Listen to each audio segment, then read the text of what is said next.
Our next speaker wears many hats at Cincinnati Children's Hospital, but since we're limited on time, I'm not going to go through them all. I asked him how he would like to be introduced, and Dr. Richard Aziz Khan said, "I'm a friend of EB Kids." Dr. Aziz Khan's going to be speaking first on G-tubes. There will be a question and answer period, and then he will go into his second topic, dilatations and GI issues.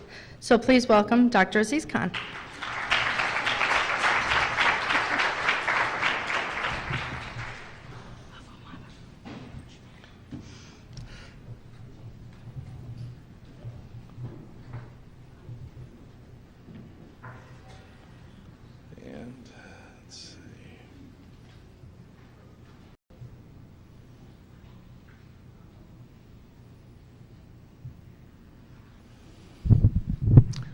Good afternoon, everybody. It's really great to see so many of the families and especially the kids that I've taken care of. And hopefully we'll get through the presentation with plenty of time to address questions. And the first topic is about gastrostomies and how we approach it and how others approach dealing with enteral access in children.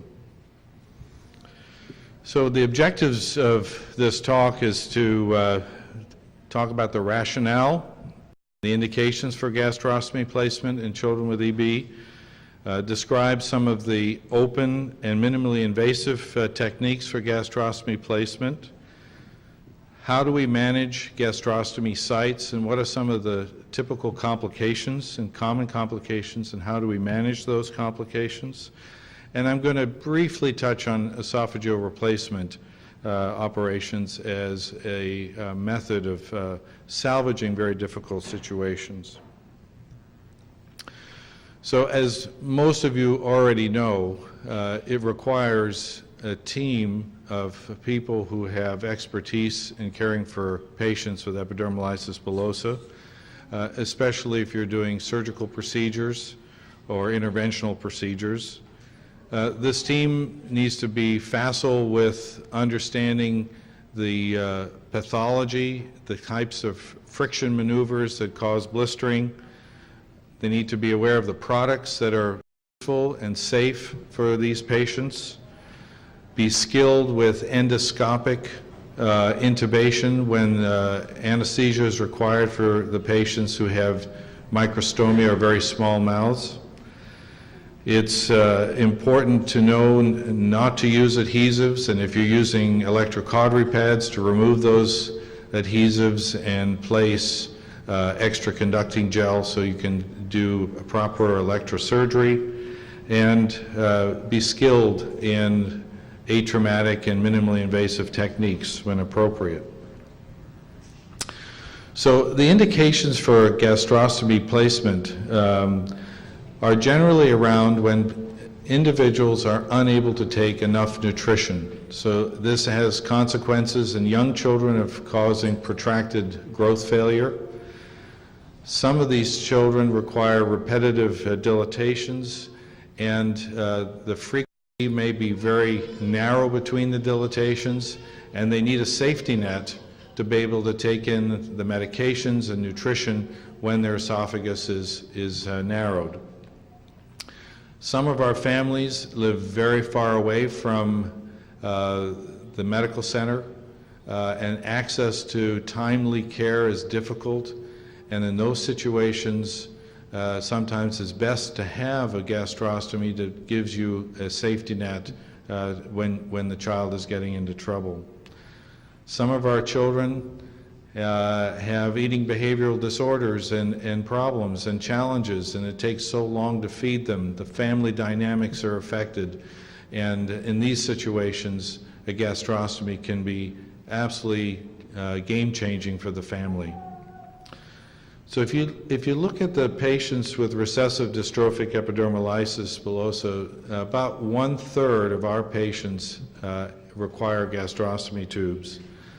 We also see other situations of patients, particularly in the neonatal period, some of our junctional patients, Some are very severely affected EB simplex patients, and even dominant dystrophic EB patients may require gastrostomy tubes for nutritional issues and failure. There are a number of techniques used. There's the traditional surgical open techniques. There's a laparoscopic approach.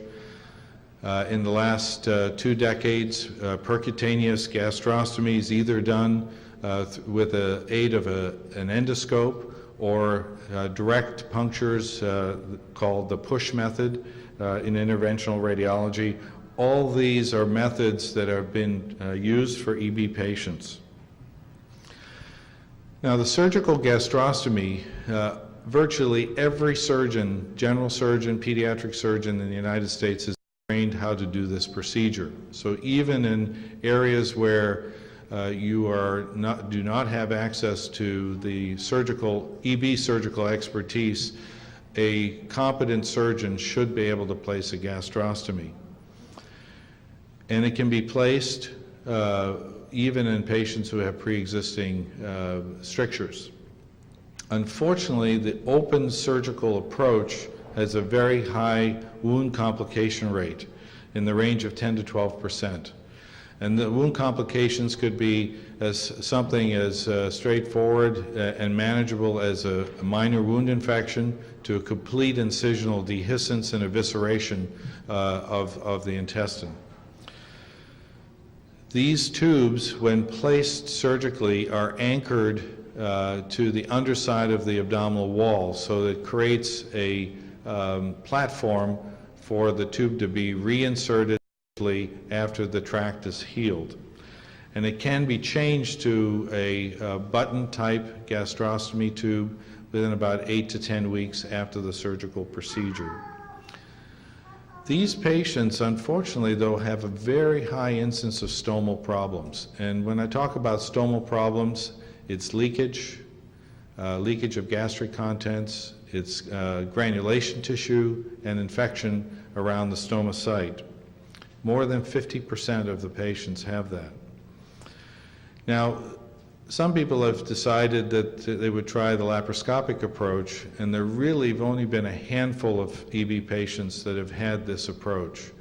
And the patients that I'm aware of, they seem to have tolerated the procedure well, but the complication rate is still quite similar to the open surgical technique.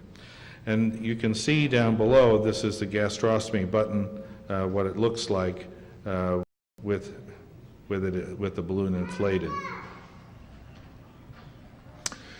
What about the percutaneous endoscopic gastrostomy? This is widely performed for a variety of reasons in patients who don't have EB, and it's used all over the world. It may be a little more tricky to do this in a patient who has pre-existing strictures, but you can dilate those strictures before you do the PEG placement and proceed with the procedure. Unfortunately, whenever you put a large endoscope through the mouth, into the pharynx, through the esophagus, you can cause trauma to the esophagus. And so this is one of the reasons why I do not personally like to use this approach, because of the high frequency of pharyngeal and esophageal trauma. These patients, when they have the tube placed in, generally the catheter is not changed for at least 16 weeks because the body needs time to adhere the stomach to the underside of the abdominal wall. If you try to change this tube prematurely, what happens is the stomach can be pushed away and you can end up with a gastrostomy tube that goes through the abdominal wall but not into the stomach, and you can infuse medications or feedings directly into the peritoneal cavity. This has been a cause of death in some patients that have had premature replacement of their tubes. So when looked at, and this is a study from a large series non-EB patients. Approach 208 patients. included peritonitis occurring 3% of the time and death 0.4% of the time. Minor complications were very, very significant, including tube dislodgement in over a third of the patients, tube leakage and skin infections in more than 25% of the patients, respectively. So these procedures, the reason I'm giving you these statistics is that we take it seriously and we only recommend them when absolutely necessary to make sure the child or patient is getting the appropriate treatment. Now, what about granulation tissue at the G-tube site? Granulation tissue is a foreign body reaction by the body is trying to heal an injury, and the G-tube acts as the foreign body, and the tissue there, sometimes grandmothers called it proud flesh, but what it is fibrovascular tissue. In other words, it's little blood vessels and fibroblasts that are proliferating in response to this foreign body and injury. And this becomes quite fleshy and quite large and usually encircles the stoma site. This is a very common problem with any kind of G-tube placement technique.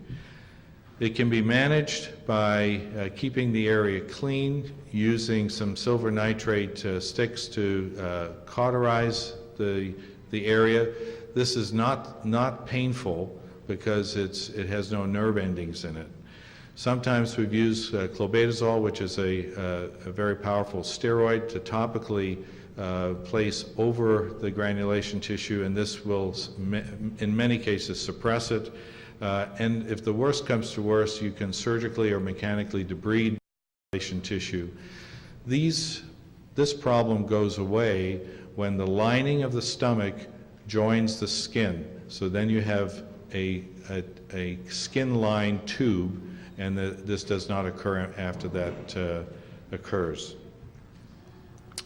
So what about this push gastrostomy technique? And this is a relatively new technique. We've applied it in 9 patients in the last 10 years. And we map out the colon under anesthesia with a contrast enema. We do an ultrasound to make sure we know where the liver is. We place a small, tiny tube through the mouth into the stomach and inflate some air there. And under fluoroscopy, we literally cannulate the stomach with these very fine little needles that are called T-fasteners, and they help pull the stomach up to the abdominal wall. And then through that, we can actually make a puncture through the abdominal wall into the stomach and then put the appropriate size tube in. And we anchor the stomach to the tube through these T-fasteners. And they're placed over these little dental rolls, so there's no sutures per se in the skin, but the whole area is one unit, so that it has very strong integrity, and it